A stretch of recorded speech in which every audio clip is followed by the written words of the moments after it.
கர்த்தருடைய பரிசுத்த நாமத்துக்கு ஸ்தோத்திரம். கர்த்தர் அடியால ஒரு சாட்சியாக இருக்கிறதா கோடான கோடி ஸ்தோத்திரம், நன்றிகளை ஏறெடுக்கிறேன். போன வாரத்தில் வந்து ஃபஸ்ட்டு வீக்கே வந்து சபைக்கு வர முடியாத ஒரு பயங்கரமான பலவீனமாக இருந்தது.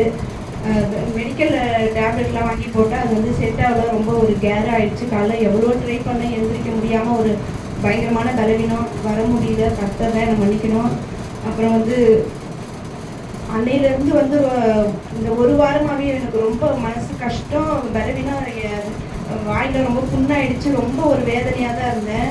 நான் வெள்ளிக்கிழமை வந்து சர்ச்சுக்கு வந்து ரொம்ப சபையில் எல்லாருக்குமே ரொம்ப பாரம். அன்றைக்கி அழுது தான் ஜெபித்தோம். எல்லாருமே நல்லா அழுது நாங்கள் ஜெபித்தோம்.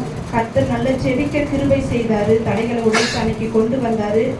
ஆனால் நேற்று என்ன பண்ண, எனக்கு ரொம்ப பாரம். காலையிலேருந்து சமாதானம் இல்லாமல் ஒரு மாதிரி இருந்தது. வீட்டிலே ஒரு சமாதானம் இல்லாத ஒரு சூழ்நிலையாக இருந்தது. அப்பா, நாளைக்கு உங்களுடைய சமூகத்துக்கு நான் போகும்போது நல்ல சந்தோஷத்தோடு நான் உன்னை ஆராதிக்கணும். நீங்கள் எத்தனையோ முறை எனக்கு நிறைய கஷ்டம் வந்தது, எல்லாம் நீங்கள் மாற்றிருக்கீங்க, நீங்கள் மாற்றுவீங்கன்னு சொல்லிட்டு நான் நம்புகிறேன் ஏசப்பா சொல்லிட்டு நான் படுத்தேன். காலையில் நான் எழுதும்போது எனக்கு ரொம்ப நல்ல ஒரு சமாதானம். எல்லாரும் கடகடன்னு எழுந்து குளிச்சுட்டு சபைக்கு கிளம்புனாங்க. பிள்ளைங்களும் எல்லாம் எழுந்துட்டாங்க.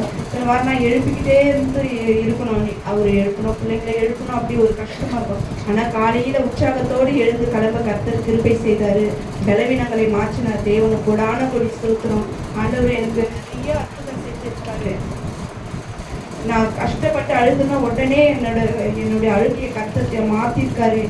எத்தனையோ முறை அவங்க சொல்கிறதுக்கு அளவே இல்லை. நிறைய முறை நான் இங்கே சொல்லியிருக்கேன். அதிகமாக செஞ்சுருக்காரு என் தேவன். கொடான கொடி ஸ்தோத்திரம். நான் அவரை நிறைய ருசி பார்த்துருக்கேன். என் தேவன் என்னை கண்டு என்னை வந்து அவரோட பிள்ளையாக என்னை கூப்பிட்றதுக்காக கொடான கொடி நன்றி செலுத்துகிறேன். கர்த்தர் சாட்சி ஆசீர்வதிப்பார். ஆமென்.